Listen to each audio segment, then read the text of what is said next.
Hey everybody, and welcome back to the channel. Well, today we're fixing to get started on this old sprayer that we drug out of the woods. If you ain't seen that video, go back and watch it.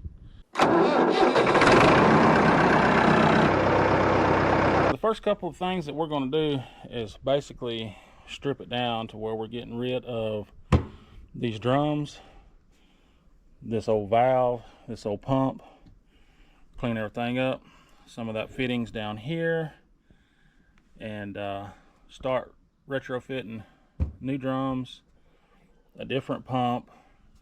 Then we'll get into the plumbing. There's a lot of plumbing that's going to be coming into play with this, because there are there are about 9 nozzles on this, and I'm hoping these nozzles will clean up. Shouldn't be too hard. They're a flat tip nozzle. See if I can show y'all that. I don't know what the numbers are on them. You know, they make different orifice sizes for them nozzles. So we're just gonna start the cleanup process. I know that's a bore. Y'all don't want to see that. So I'll bring you back in stages, and we're gonna start disassembling this. So here we go. Well, besides the little hoses on the booms out there, I got her stripped down. Now it's time to clean her up a little bit. I got some major rust holes, but there's a brace that runs right there. You see as it runs over there. One of these days I can get some old aluminum plate or something and put down there, but I'm not worried about it right now. Let's get this thing blowed off and cleaned off a little bit.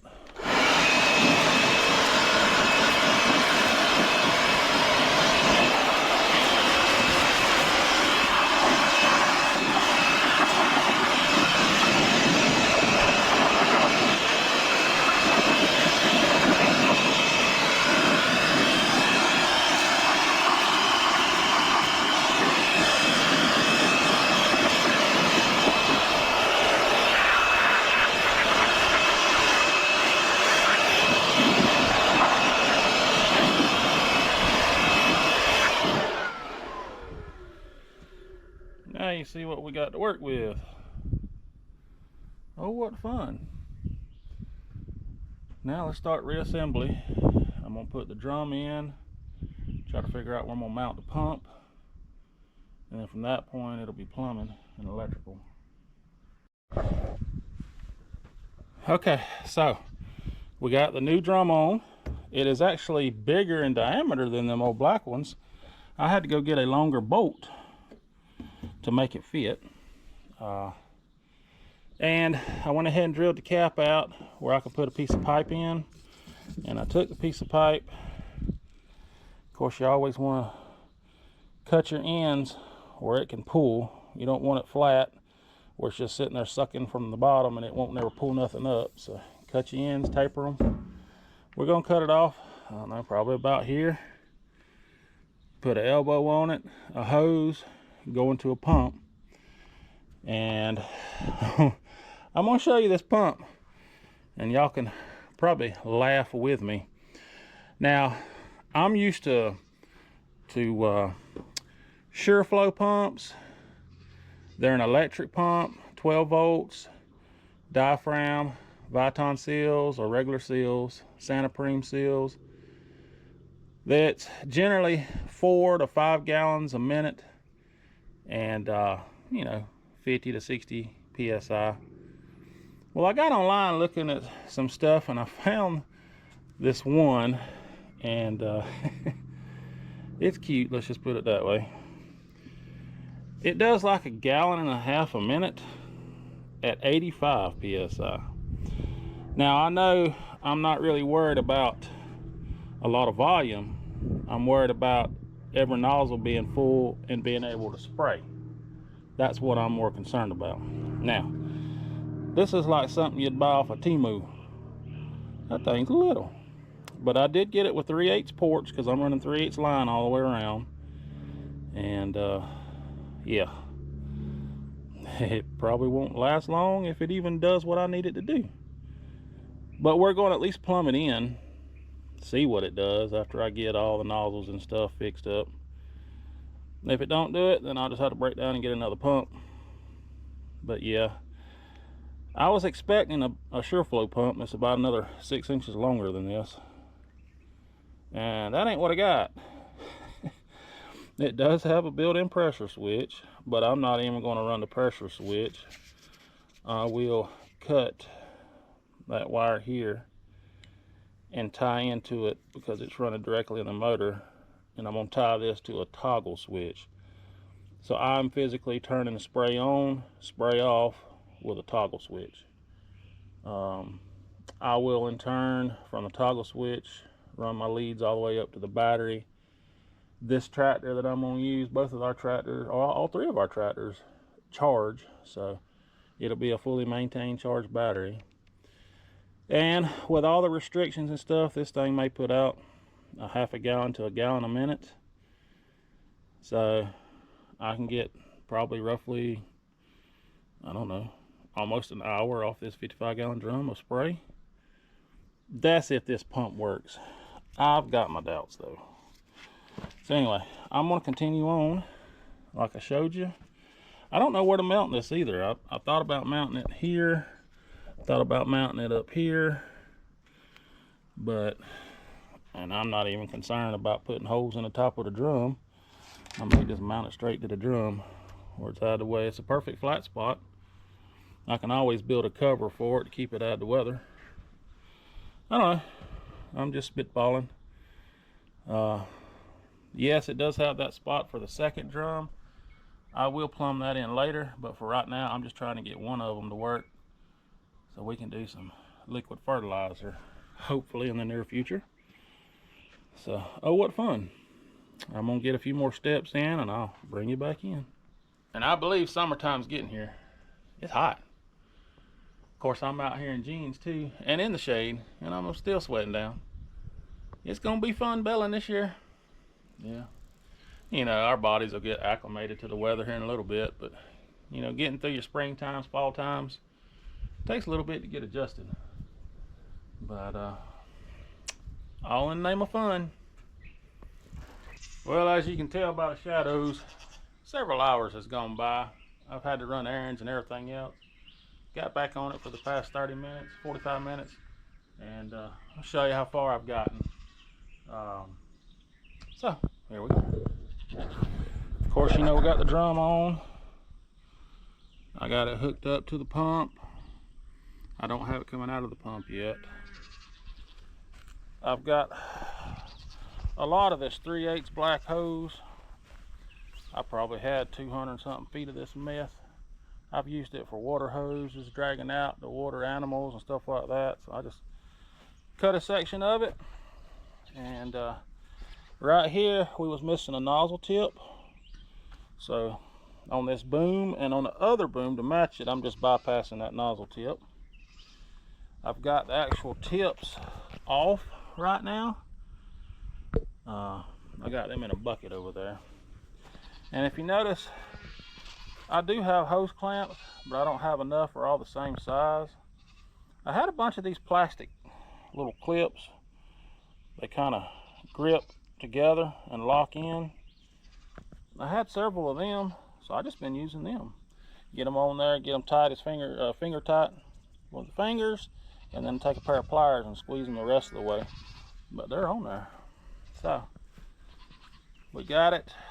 I left some slack in this one so that can flex whenever the booms come in or out. I have a T right here. That's going to come from the pump, and it'll go that way and that way. Another nozzle. So there's a nozzle there, and nozzle there, nozzle. There is a nozzle on this side, but I'm going to keep it uniform. And then a nozzle on the end of that one. And the reason I do that is trying to keep it equal and uniform. If you put more to one side or the other, then all your head pressure from the pump's going to go to that, and vice versa. So yeah, there's a lot of thinking that goes involved with fluids and fluid movements. I just hope that little bitty old pump is actually going to do something. We're going to find out. I may not get to it the rest of the day, but I'll be back on it another day. Try to finish it up. I'm going to fill it up with water, run it with water, and go from there. Well, we had to take a short intermission and go ride a little bit and have some fun this afternoon. So dark's fixing to run me in. It may not look like it, but it's getting dark. Yard lights are even coming on. So I'll pick this up sometime in the near future, but for y'all it'll be, you know, right now. All right, well, it's another day. I gotten quite a bit done, wiring wise and stuff. As you can tell and hear it, I'm putting water in it now so we can see what it's going to do. So I just tagged into my battery up here, run a wire back. I've got a switch right there, turns the pump on and off, and runs back. A couple of little blade connectors, basically like quick connects. Whenever I disconnect this will just go with the system. I just went ahead and bolted the pump down to the top of the tank. Got all the hoses on, and I still have to clean my screens and nozzle tips. I ain't done that yet. I just want to see how much it'll flow through all this and basically keep them out of the system to flush everything out, any shavings, debris, sand, whatever. And in that way, give me time to clean these up, put them on, and we'll see if this little bitty pump will do the trick. So we shall see. But that's where I've been so far. We did take a intermission today and help my boy out, Bri. He's wanted a little motocross dirt track for his motorcycle, so we went up there in one of the hay fields and dissed up an area and made a few little jumps. And he's actually out there right now ripping it up, but it's in one of my fields that it don't produce a lot of hay, so might as well make some use of it, right? Anyway, I'm going to turn this on in a minute, let y'all hear it, see what it does, and we'll go from there. And y'all be right here with me, because as you can tell, underneath it, it's dry. I ain't run this yet.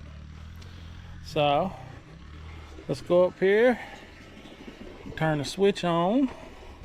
There's enough water in it by now. So switch on, pump's running. Hasn't picked up a prime yet. There we go, it's picking it up.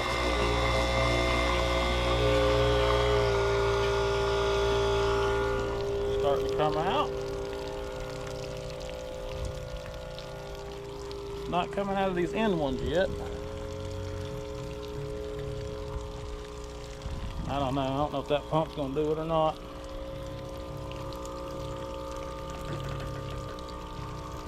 I wonder if there's something clogged in there in them lines already.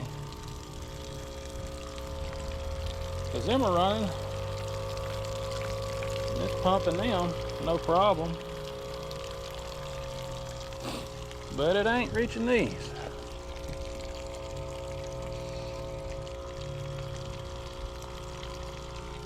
Huh. Well, let me figure that out.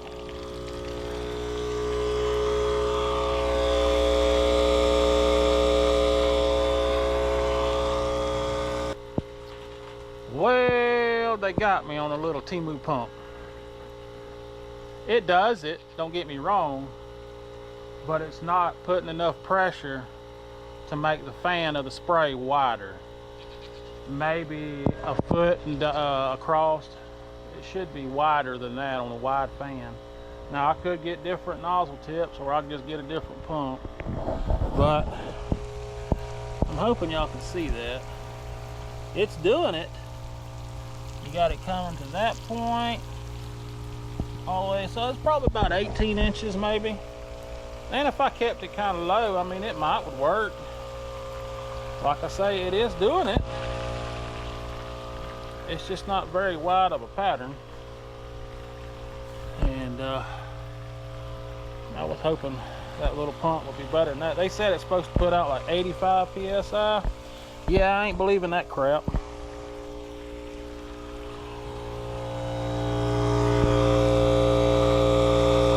Ridiculous.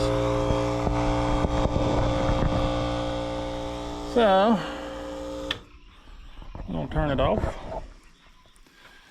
I don't have a check valve, so you see as it naturally pees itself out. If I want it to shut off pretty quick, I would need a check valve in the line. I don't know, 1-2 psi at each nozzle tip. I'm not doing all that. We're out in the fields most of the time, and I don't care. So, yep.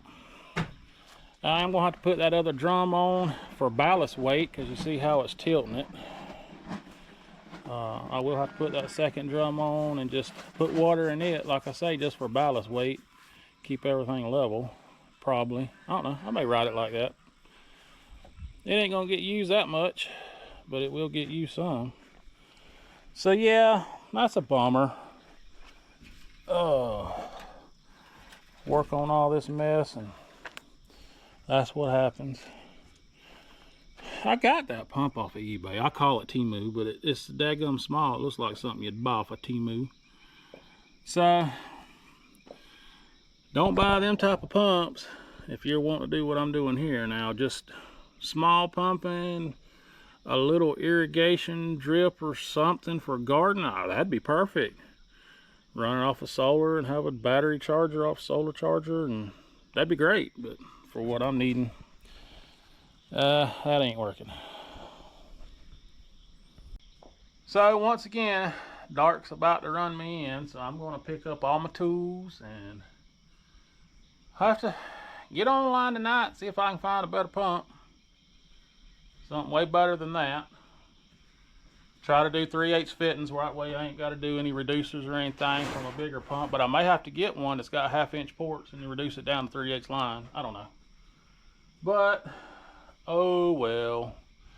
But anyway, that's the sprayer. I was hoping to show y'all it in action. Maybe another day. So, I appreciate y'all watching. Y'all make sure you like, share, and subscribe. We'll see y'all on the next video.